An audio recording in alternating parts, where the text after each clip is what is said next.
Thank you very much. It's a triple pleasure for me and a great honor. First, to be a recipient of this year's Blue Planet Prize, and I'm so grateful and so honored. Second is to be sharing it with Partha Dasgupta, who is a great economist, as you've seen, and a dear friend for many, many years. And the third joy is to be back in this room also, which, as Sir Partha said about himself, that he was here. I've also had the joy of being at UN University on a number of occasions, and it's always wonderful to be back here and among many, many friends and distinguished guests. So thank you for giving us both this opportunity to be with you. My talk follows, I hope, in a natural way to that of Professor Dasgupta, because I'm going to talk about the practicalities of finding a path of sustainable development. I want to say at the beginning that as an intuitive matter, I believe that sustainable development is feasible, utterly feasible. In fact, it's so obviously feasible that the challenge is a bit of a paradox for us. The reason sustainable development is feasible is that we live in a time of such remarkable technological know-how and so much scientific advance that the ability of humanity to make progress in material well-being and to spread that well-being to all parts of the world, including the poorest places in the world, is, in my view, overwhelming. In other words, achieving sustainable development should be not so difficult given all that the world knows about how to produce food, to produce usable energy, say from renewable energy sources, to manufacture goods, to develop new means of communication and new instruments of knowledge. And it just takes looking in my feeling, any single issue of a leading scientific journal, such as Nature or Science, once a week, to appreciate how rapid the advances are and therefore how great the potential of our age indeed is. And yet, we are not on a sustainable development trajectory worldwide. We see from the estimates that Professor Dasgupta mentioned from the Inclusive Wealth Index that many, many countries are not achieving increases of real wealth. And as he mentioned, those estimates are an overestimate in a very important sense, which is no single place on the entire planet can be regarded as safely achieving sustainable development now, because every single place on the planet is vulnerable to global scale, human-induced climate change, and global scale human-induced loss of biodiversity. And so no single place on the planet is secure. That doesn't show up necessarily in the indexes as they're now constructed, because certain parts of the state of our environment, such as the carbon concentrations in the atmosphere, are not yet part of the Inclusive Wealth Index. But if they were, and one took the business as usual trajectory, one would see we have a mess on our hands. So my view is that we live in a paradoxical time. On the one side, the world is wealthier than ever before.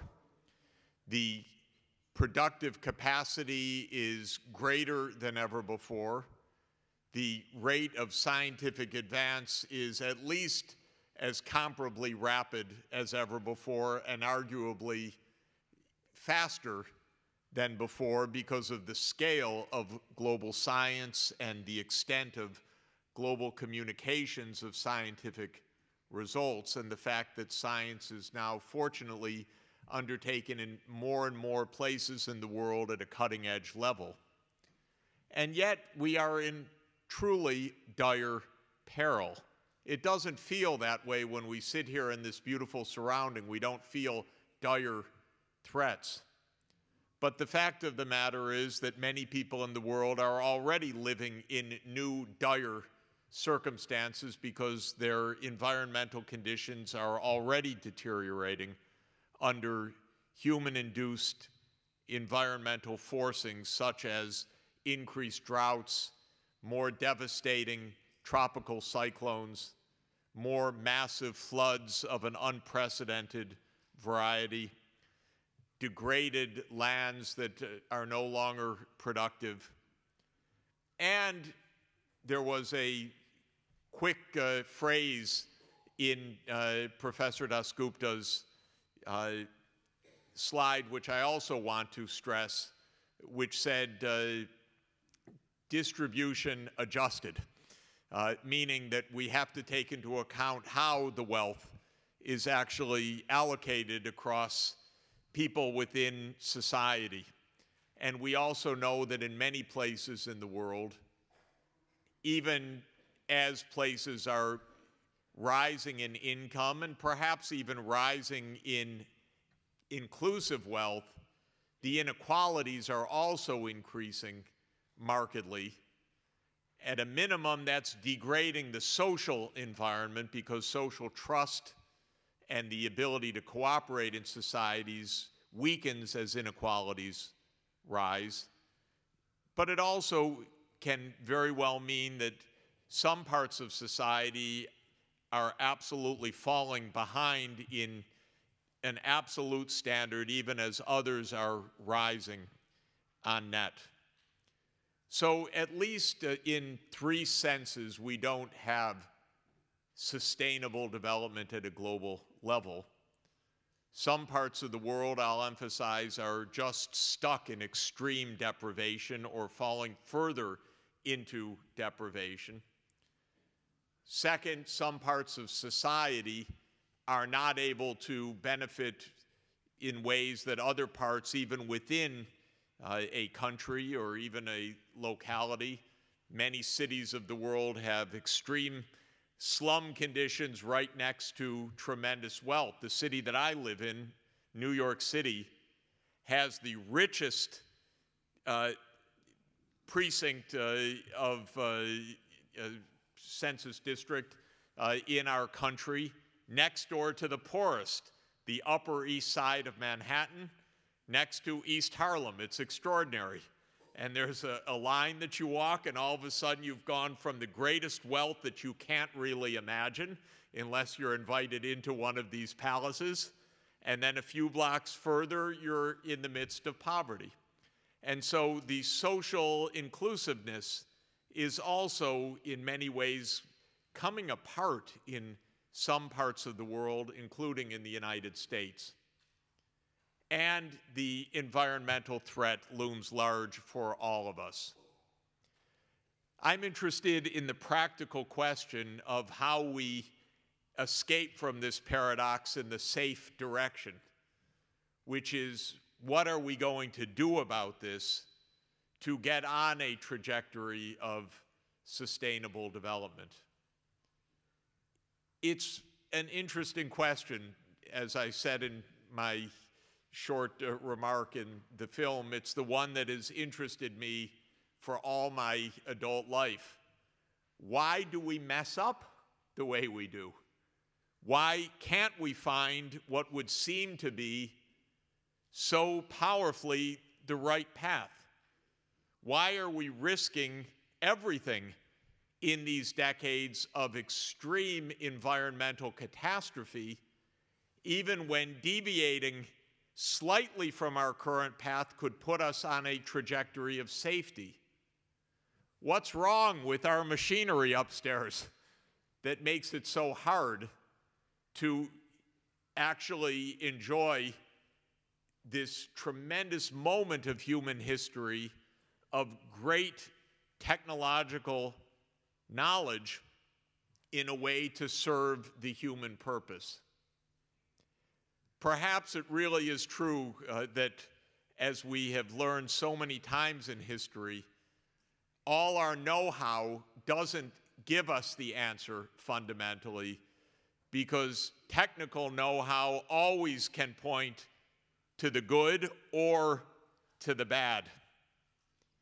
And I was very much honored yesterday when Ambassador Kennedy came to the celebration of the Blue Planet Prize Award.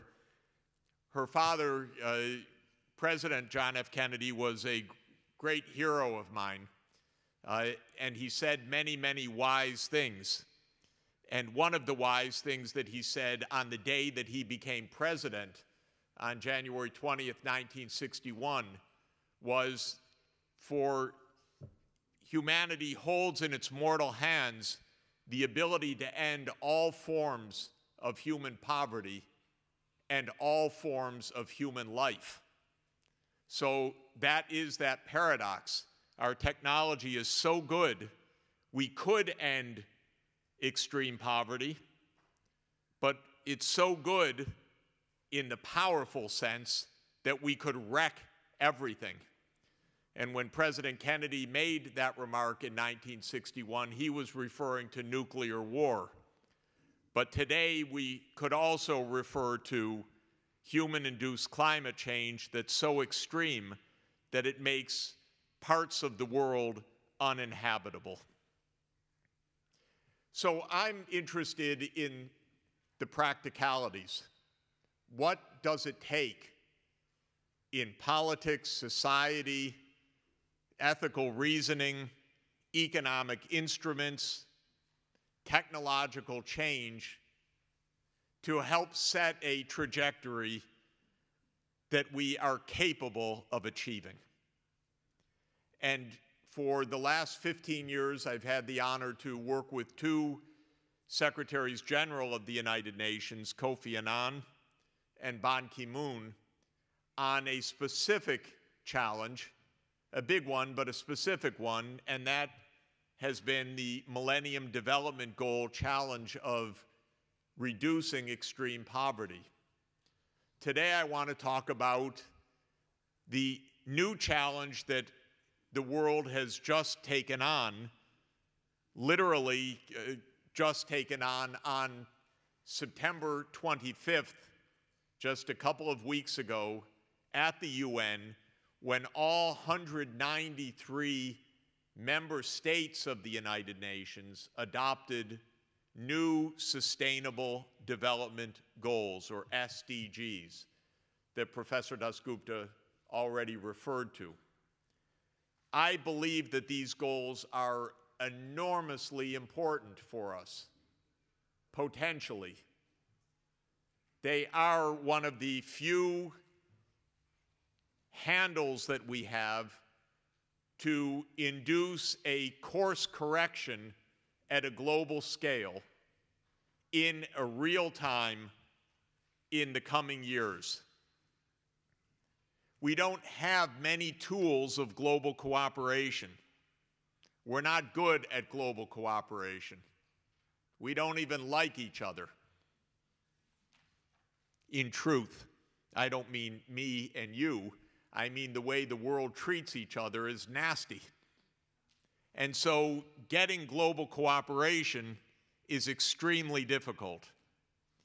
There are many cynics, especially when you're in the job that I'm in at the UN, you see cynics morning till night. Cynics are people who say, whatever you try to do, it will fail. Believe the worst. It's doomed to fail. This is also part of our human nature for some reason, some kind of cynicism.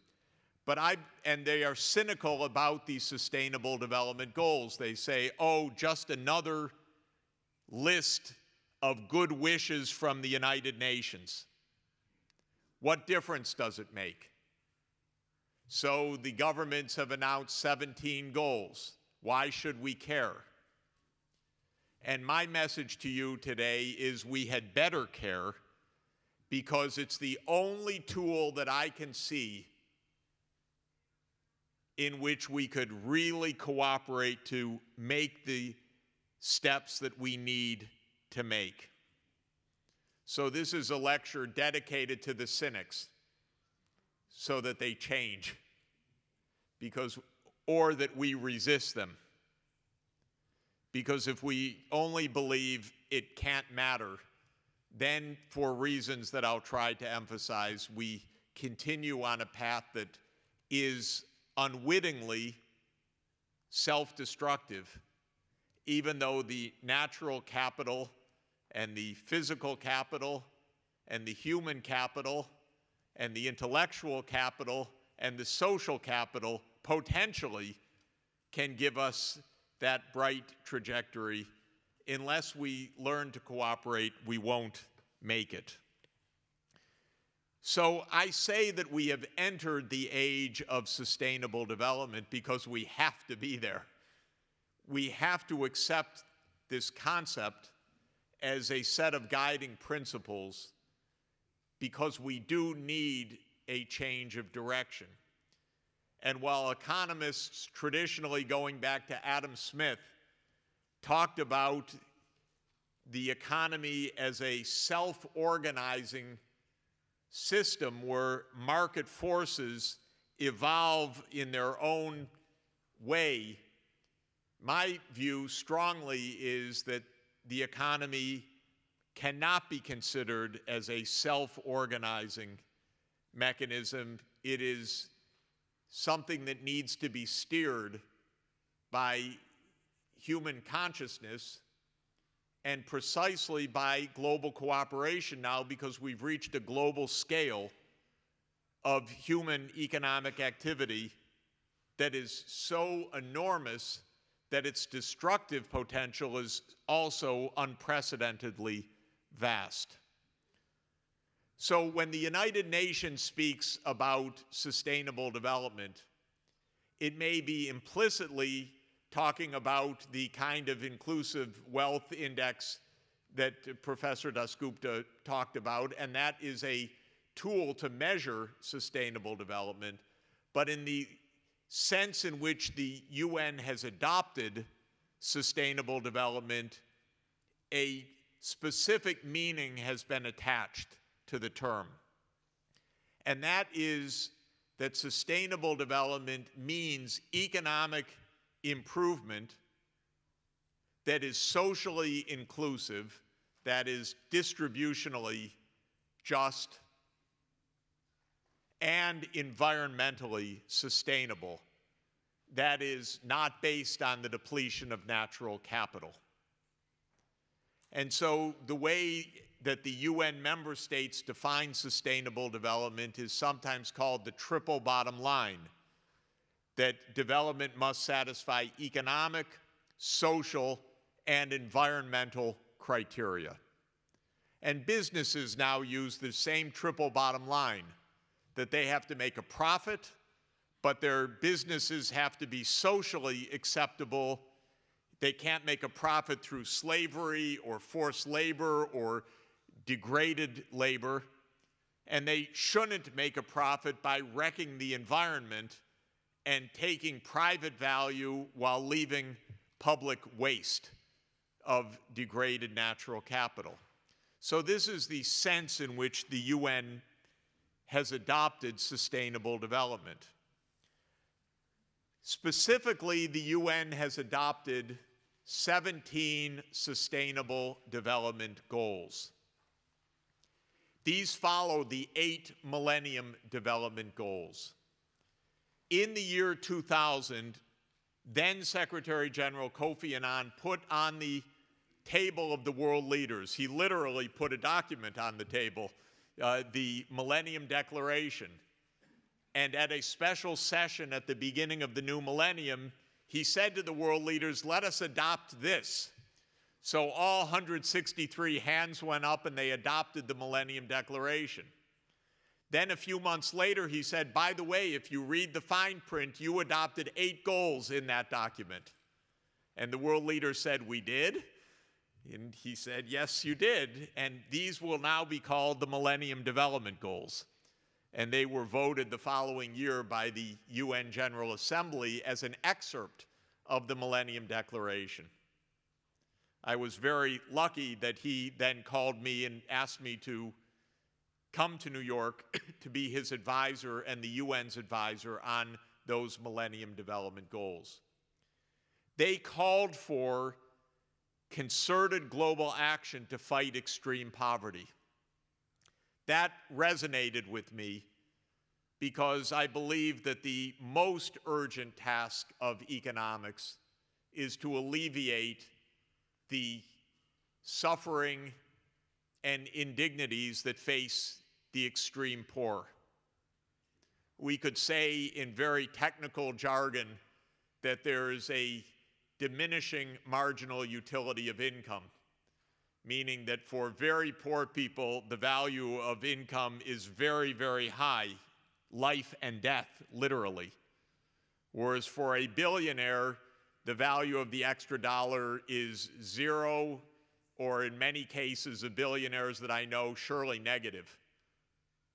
And so I'm all for taking money from the billionaires and giving it to the world's poor, and I make that one of my missions.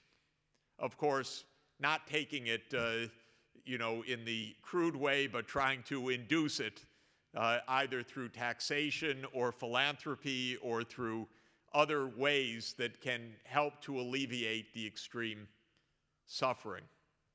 Well, the Millennium Development Goals were in operation up until this year. They technically finish on December 31st, 2015. And the next day, these new Sustainable Development Goals will come into operation. There are 17 of them. That's a lot. For 3 years, as they were being negotiated, I begged the member states of the UN, please keep it to 10. I kept telling them that when Moses came off of Mount Sinai, he only had 10 commandments. He didn't have 17. And I said, please, if it was good enough for Moses, it's good enough for us. But actually, the governments wanted more. And they went down from 250 original proposed goals down to 17. I was quite worried because I have given several thousand speeches about the Millennium Development Goals. It took me a while, but I remembered all 8 of them in order. I said, what am I going to do with 17? But it turned out with a quiet morning of practice, I was able to memorize the 17. Now, since I'm a professor, I'm giving you the homework assignment. You need to memorize the 17 also, so that if you're a student, you go into your professor and say, Professor, do you know what SDG number 7 is? I do.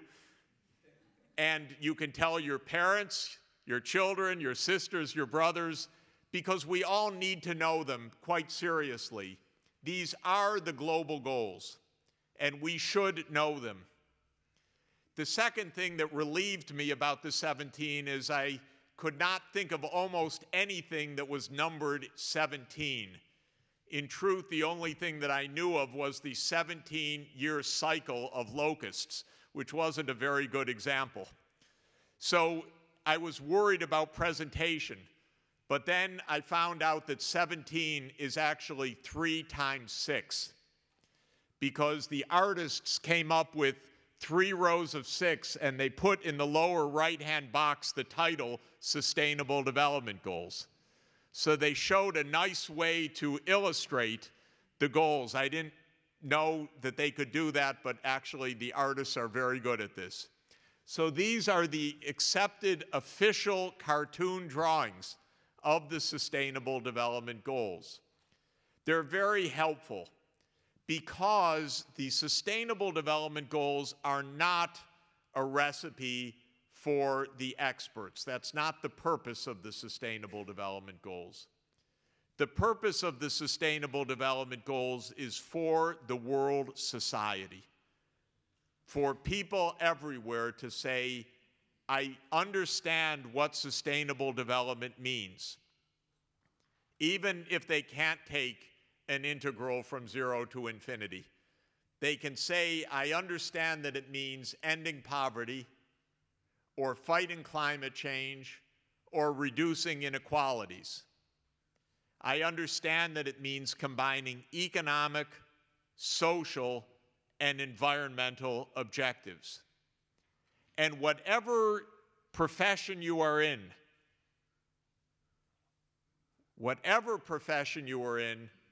or whatever you are studying as a student, there are goals here that are absolutely relevant for you. Asahi Glass makes absolutely critical technologies for achieving sustainable development. Whether it's weatherproofing buildings so that energy efficiency of buildings can be very high, or whether it is lightweight photovoltaic cells, which is SDG number 7, renewable energy, you see that a great company like Asahi Glass plays a critical role. And every company has know-how and technologies that can help to make these 17 goals operational and effective. The question is whether these goals can, in fact, make a difference. They have to be understood and then embedded within national policies. Now, one would ask the question, what difference does announcing goals really make, after all? And this is much debated among political scientists and analysts and cynics and so forth. The cynics say, what difference could it possibly make? We either do or don't achieve sustainable development according to the real interests, according to corruption, or according to the vested interests, or according to the power of technology. Announcing something can't make a difference. I strongly beg to differ with this assessment, because I believe that ideas matter a lot. And I believe, in fact, that one of the most powerful ways that we do anything is to draw our own attention to that thing.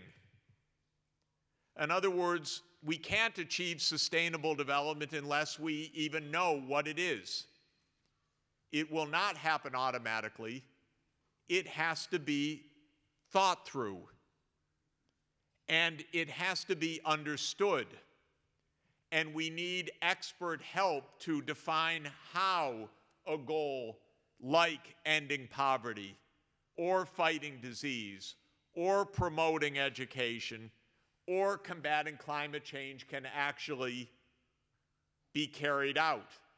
Because these goals are partly a matter of willpower, and they're partly a matter of technology, they're partly a matter of political choice, they're partly a matter of expert systems and expert analysis. 10 minutes to go, and I'm only in the first goal. So I will speed up.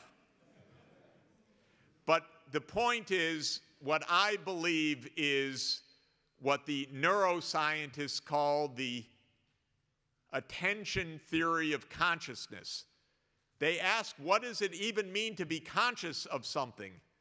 And what the neuroscientists say, in essence, is consciousness means that the brain is paying attention to something. And by that it means that all the different systems of the brain are interconnected on a particular object of attention. I believe that's the role the Sustainable Development Goals can play. At another scale of organization, not at the level of our neurons, but at the neurons of 7.3 billion people and the internet and our other social connections, the SDGs can give us attention at the global scale to say this is important. Once your mind is focused on something important, then different parts of the brain do different things. The amygdala gives you the emotional impact to say, I'm going to do it. But the prefrontal cortex causes you to think logically and rationally to come up with a plan.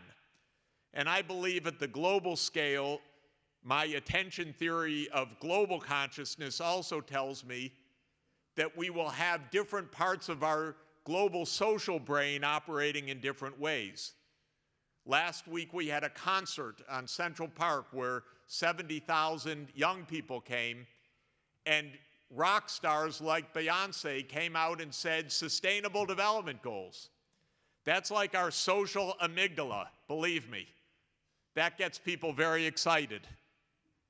But then we also have Professor Dasgupta and his colleagues giving us the formulas that we need to calculate to know whether we're on the path or not. That's our prefrontal cortex. So we need these goals as a way to force a public consciousness. Let me say briefly, because my time is almost up in these brief remarks, that the Millennium Development Goals made a difference. I'm going to assert that. But I could describe that. If you gave me an hour, I'd fill an hour. If you gave me a day, I'd fill a day. And if you gave me a year, I'd tell you a year of stories about how the global goals really made a difference. And the rate of global poverty came down from an estimated 37%, according to the World Bank's definition, back in the year 1990, to just 9.6% in extreme poverty estimated for this year. Now, mind you, the trajectory was down already, but the Millennium Development Goals clearly accelerated the downward break for many specific initiatives and reasons. And African poverty, which was not on a downward trend up to the year 2000, came on an accelerated downward trend after the year 2000, not only because of the Millennium Development Goals, but in part because of them. The goals made a difference. They changed policy, they changed focus, they changed financial flows, and now we need to do the same. We need to do the same with the Sustainable Development Goals. So what do we need to do? I'll just mention briefly the key points. First, we need to make plans at all levels of government: local government, cities, national government, and global scale, of how to achieve these Sustainable Development Goals. In a broad sense, this is an investment challenge. How to steer our saving, which is about $25 trillion a year, even higher if we appropriately count spending on health and education as saving, which of course we should. How to channel that in a direction so that we are truly increasing inclusive wealth, if you want to express it that way, or, as I would say for the SDGs, making sure every child is in school, making sure that everybody has health care coverage, making sure that the energy system in 25 years is based on wind and solar and perhaps nuclear, but low or zero carbon energy rather than high carbon energy. So it's an investment challenge. And that requires a lot of highly technical analysis and budget planning. That's number one. Number two, we need our universities to play a very active role.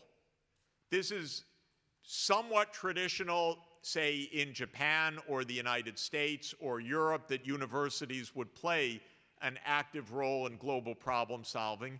It is traditionally less true in Africa and most of Asia that universities would play this role. In many countries, governments consider their universities as troublemakers potentially, or at least do nothing more than teach. Don't meddle, don't interfere with politics. But the truth is, the universities are the major repositories of technical knowledge that will be needed to achieve many of these goals. So we need an active collaboration of universities, businesses, and government, and civil society in order to achieve these goals. Secretary General Ban Ki-moon has asked me to help create such a network. We call it the United Nations Sustainable Development Solutions Network.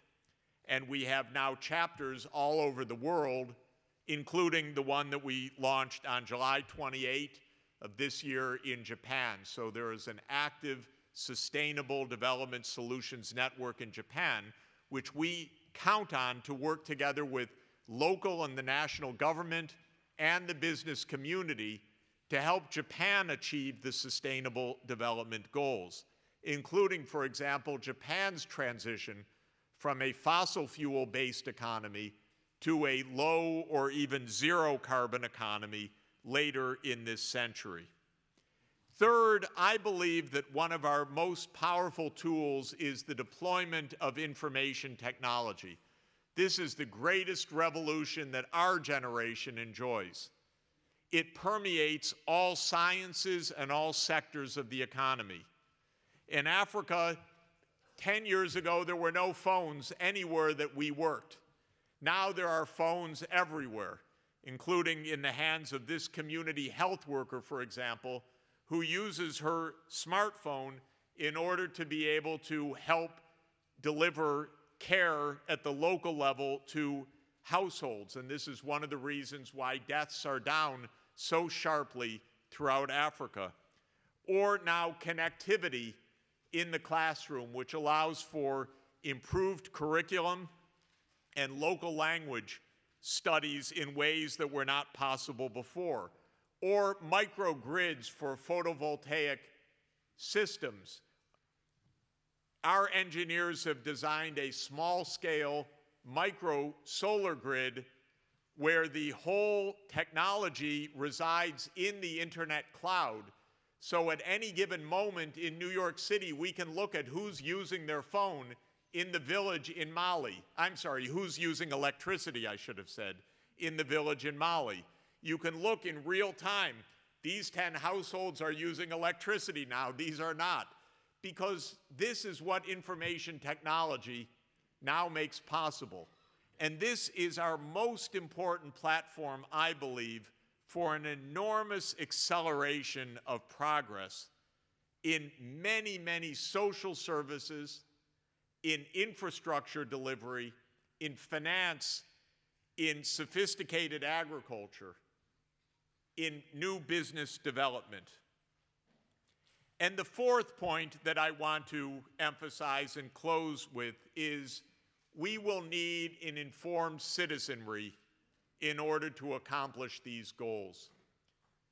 Even though I'm a technocrat, and I like technocrats, and I believe in technical solutions to problems, and I am a technophile in that I love technology as our greatest empowerment, history has shown countless times that no technological solution by itself will solve the problem unless there is public understanding, acceptability, readiness for the changes and approaches that are needed.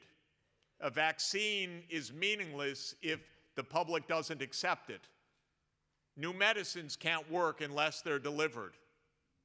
Solar power won't work if the public doesn't ask for a change of energy system, and so forth. Many technologies that are important are resisted, and therefore we need a very open, transparent, sophisticated public understanding, citizens around the world understanding why sustainable development is important, why it is within reach, why it is jeopardized on the business as usual path that we are on, and what we can do about it. And it's for this reason I am so grateful for the Blue Planet Prize, because since the Rio Earth Summit in 1992, the Blue Planet Prize has been a powerful communications device, a wonderful prize, but it also a powerful message to the entire world and to the public that sustainable development is important and that all of us as world citizens need to take our responsibility. Thank you very much.